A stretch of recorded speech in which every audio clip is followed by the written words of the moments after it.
La mort de Ace fut et reste le passage le plus marquant de One Piece, de par sa symbolique, sa mise en place et surtout ses conséquences sur la destinée de Luffy. Cependant, on peut se poser la question suivante. Et si Sabo avait sauvé Ace à Marineford? Il est en effet ici question de s'interroger sur cette possibilité qu'avait laissé entrevoir Oda en nous partageant des planches où nous voyons Sabo intervenir in extremis avant que Sakatsuki ne transperce le corps de l'ancien capitaine de l'équipage d'Espades. Nous allons donc réfléchir sur la tournure qu'auraient pris les événements si cela s'était déroulé ainsi et la façon dont le scénario aurait évolué tout en gardant une cohérence avec les faits actuels. Nous allons donc traiter cela en 4 parties. Premièrement, avant Marineford. Deuxièmement, pendant Marineford. Troisièmement, la séparation après la guerre au sommet. Et enfin, après l'ellipse. Dans la chronologie établie par Oda, Sabo retrouve la mémoire grâce à l'annonce de la mort tragique de Ace dans le journal après la guerre de Marineford. Dès lors, il est intéressant de savoir pourquoi Sabo n'a pas retrouvé la mémoire plus tôt lors de l'annonce de la capture et la future exécution de Ace au point ardent. Cet événement qui fut l'élément déclencheur pour Luffy afin qu'il aille libérer son frère de la prison d'Impel Down. L'anime nous apporte un complément d'information car durant l'épisode 737 et 738 réalisé en suivant les notes d'Ichiro Oda, on apprend que Sabo était en mission durant ces événements et ainsi il n'a pas eu connaissance de la destinée de Luffy. L'imminence de la mort de son frère aurait pu être l'élément déclencheur qui aurait soulevé le voile sur son amnésie. Il est désormais facile de deviner qu'il n'aurait pu rester de marbre dans une telle situation, mais la dure réalité s'oppose à lui.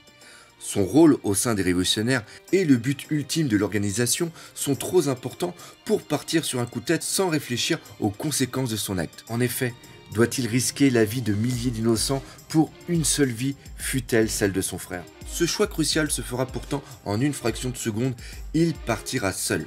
La finalité de la cause pour laquelle il lutte depuis si longtemps ne peut être mise en péril par l'envoi d'un groupe de révolutionnaires pour délivrer le pirate au point ardent. Car même s'il se sent capable d'endurer 1000 souffrances face à la cruauté et la détermination du Cypher Pole pour obtenir leur vérité, qu'en est-il de ses compagnons? De plus, il doit partir maintenant. Car même si Dragon se bat pour la liberté, son pragmatisme l'obligera à mettre tous les moyens en œuvre pour raisonner cette tête de mule. Et si la justesse de ses mots n'arrive pas à convaincre Sabo, alors la tempête de sa détermination et de ses poings le plongera dans l'inconscience pendant quelques temps. Même si Dragon semble une personne impossible à convaincre, ce serait encore plus facile de lui faire entendre raison qu'à l'explique Koala. C'est pour cela qu'il ne peut lui faire part de son projet et devra partir le plus rapidement possible. Seul Karasu, connaissant bien son ami, lui proposera son aide afin de l'infiltrer à temps dans cette forteresse qu'est Marineford. Et cela, quitte à subir les foudres et la colère de Dragon lors de son retour. Une fois Sabo dans l'enfer de cette guerre, le commandant de l'armée du Nord reprendrait son envol dans une nuée sombre. Ainsi, il respecterait la volonté de Sabo, celle d'agir seul, refusant de mêler l'armée des révolutionnaires à ce conflit et cette intervention de sauvetage. C'était son combat, celui d'un frère et non d'un soldat.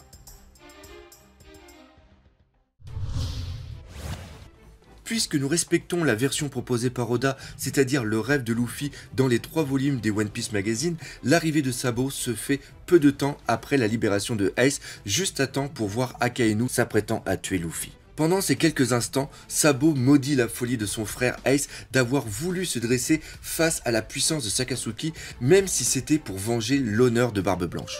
Le piège d'Akainu était si évident. Jouer avec l'amour et l'orgueil d'un homme envers un mentor ou tout simplement d'un fils envers son père. Luffy est seul sur le sol glacial de Marineford malgré la chaleur de la colère d'Akainu fonçant sur lui. Ace sait que son frère va mourir sous la puissance de l'amiral, son petit frère, le seul qui lui reste. Il doit donc se sacrifier, c'est le seul moyen. Et Sabo le sait, il ne peut perdre à nouveau sa famille, sentir dans son cœur ce vide. Alors, son instinct prend les commandes de son corps tétanisé et dans un hurlement de colère et d'explosion de haki des rois, Sabo s'élance. Telle une onde sortie du néant, guidé par ce lien indéfectible, il attrape ses 2 frères tels des pantins pour les propulser loin de la violence d'Akainu. Il s'agira là pour toutes les personnes assistant à la scène et nous, lecteurs y compris, de la première apparition de Sabo. Et donc, une question surgira. Mais qui est ce gars ?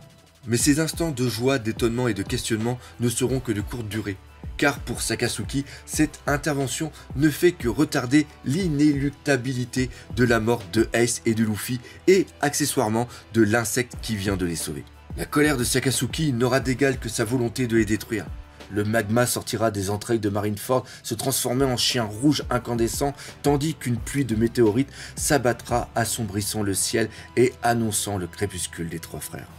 Mais comme au bon vieux temps, la folie prendra le pas sur la logique dans le cerveau des trois illuminés qui décideront de s'allier pour faire face à leurs dangereux prédateurs. Cependant, ils ne sont pas face à un tigre géant de la forêt du Mont Corvo, mais sûrement à l'un des hommes les plus puissants, si ce n'est le plus puissant combattant de la marine.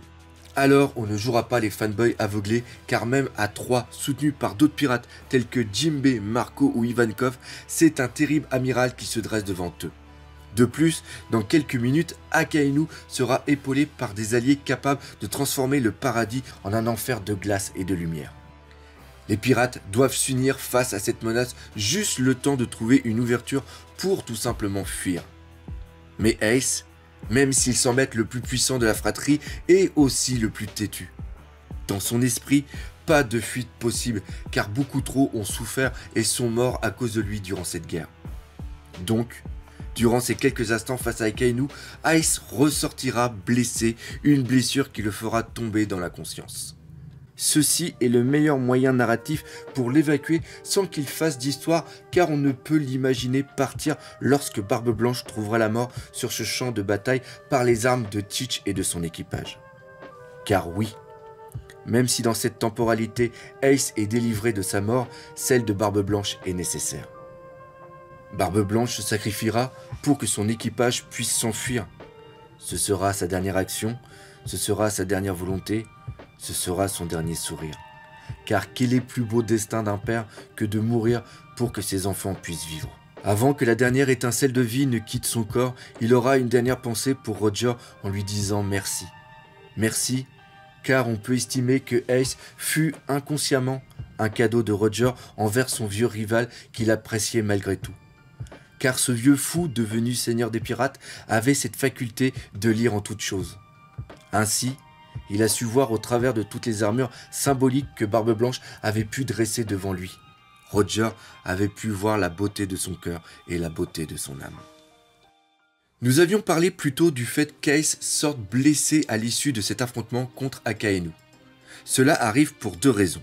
Premièrement, comme expliqué précédemment, il est impossible qu'Ace parte consciemment lorsque Teach profanera le corps de Barbe Blanche pour lui prendre son fruit du démon. Et malgré toute sa force et sa détermination, même épaulé par des centaines de fils en deuil, il ne peut sortir vivant d'une telle confrontation.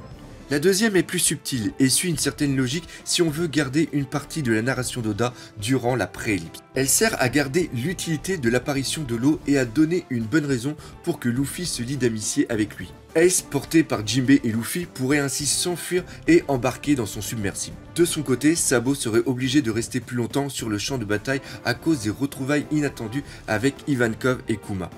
Face à l'absence de sentiments de leur ancien ami devenu cyborg, ils tenteraient de le faire réagir, mais en vain. Pour terminer, il ne faut pas oublier l'arrivée de Shanks, car même si Ace est sauvé, le but de Shanks était d'éviter cette guerre. Il arrivera hélas trop tard pour empêcher l'acte odieux de Barbe Noire à cause des événements qui se passèrent avec Kaido, comme on l'apprendra plus tard. Mais son rôle sera toujours le même. Mettre fin à cette guerre en provoquant quiconque est assez fou pour le défier, lui ou un membre de son équipage. Cela permettra à la flotte de Barbe Blanche de partir sans plus de pertes. L'élément nouveau sera une discussion entre Sabo et Shanks, car avec un empereur si mystérieux et si intelligent, il est absolument indéniable qu'ils connaissent les liens unissant ces trois frères.